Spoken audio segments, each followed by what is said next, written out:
नमामि सच्चिदानंदं सद्गुरु श्री सांब सदाशिव येषां चरण सानिध्यानस्य संसार बंधनम लक्ष्मण शक्ती प्रसंग 4 अध्यायाची सांगता झालेली आहे.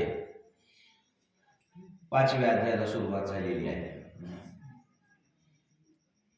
मौजे कानेगाव इथं आज लक्ष्मण शक्ती सोहळ्याचं नियोजन या ठिकाणी करण्यात आलेलं आहे आणि त्या निमित्तानं आमच्या या कानेगाव भूमीमध्ये येण्याचं भाग्य लाभलं बरं का.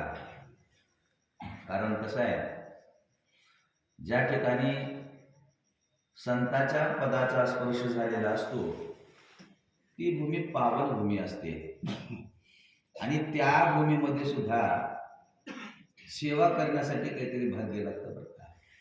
कारण आता आम्ही पूर्ण महाराष्ट्र, आंध्र प्रदेश, कर्नाटक सगळीकडे सेवा करतो, पण या भूमीमध्ये येऊन सेवा करण्याचं एक भाग्य वेगळंच आहे. कारण संतांच्या पदस्पर्शाने पावन झालेली ही भूमी आहे आणि या भूमीमध्ये हे चिंतन करण्याचा योग आज आहे. जसं जमत तसं थोडक्यामध्ये आपण चिंतन करण्याचा प्रयत्न करू. 2:45 वाजलेले आहेत.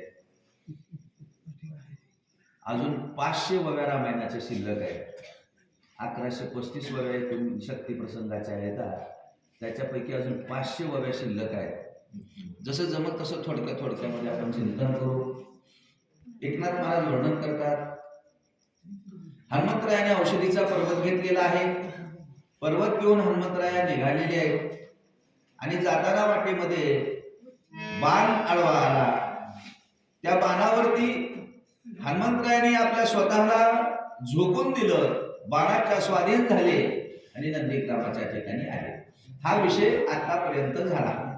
आता इथून पुढे काय सांगतात, हनुमंतराया आला ना, तो कोण होता त्याचं पहिलं चलन सांगितलं. हनुमान अत्यंत विश्वासी.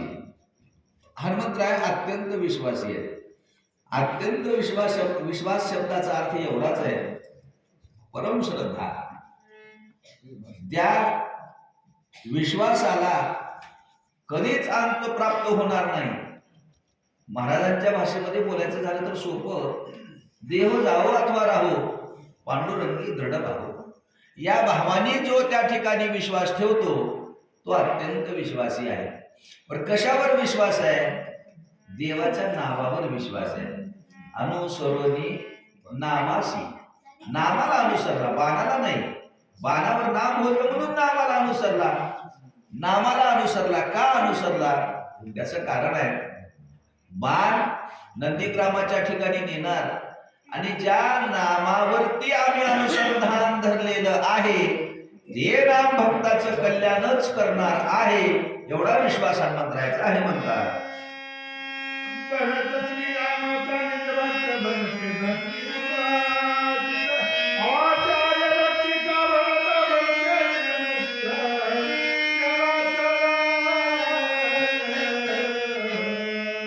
आता येणारा हनुमंतराया अत्यंत विश्वासी आहे. राहणारा भरत कसा आहे? भरत श्रीरामाचा निजभक्त आहे. आता भक्त वेगळा, निजभक्त वेगळा, त्याचं खूप मोठं चिंतन आहे.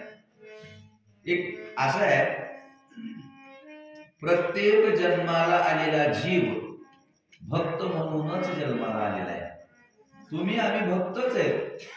अभक्त जन्मालाच घातला नाही देवानं, भक्तच जन्माला घातलाय. त्याला ज्ञानेश्वर महाराजांनी ज्ञानेश्वरीमध्ये प्रमाण सांगितलं, मनुष्य जात सकळ स्वभावता भजनशील झाले असती केवळ माझेची ठाई. स्वभावता शब्दाचा अर्थ जन्मतः. मनुष्य जात सकळ जन्मतः भजनशील. जन्मताच तुम्ही भजनशील आहे, तुम्ही भक्तच आहे. भक्त तर आहे. निजभक्त आणि भक्तामध्ये काय फरक आहे? निजभक्त आणि भक्तामध्ये एवढाच फरक आहे, आम्ही देवाकडे जातो म्हणून आम्ही देवाचे भक्त, आणि देव ज्याच्याकडे येतो तो निजभक्त आहे. देव कुणाकडे येतो? देव आमच्याकडे येत नाही. देव संतांकडे जातो, निजभक्तांकडे जातो. या सुखा कारणे गा देव वेढावला, वैकुंठ सोडोनी संत सदनी राहिला. संताच्या सदनामध्ये देव, ज्याच्या सदनामध्ये देव येतो, ज्याच्यासाठी देव येतो, तो निज भक्त आहे. जनाबाईसाठी आला, ज्ञानेश्वर महाराजांसाठी आले देव, निज भक्त आहेत. भरत ही श्रीरामाचा निज भक्त, निज भक्त आहे. भरते भक्ती उल्हासित, कशी भक्ती केली. असोयसा कोठी आठवची नाही, देहीच विदेही भोगू दशा. एवढ्या अधिकाराला जाऊन भक्ती करावं लागतं. मग त्याच्या पुढे सांगितलं आचार्य भक्तीचा अर्थ. या शब्दाला महत्व आहे, आचार्य शब्दाला महत्व आहे, लक्षात घ्या.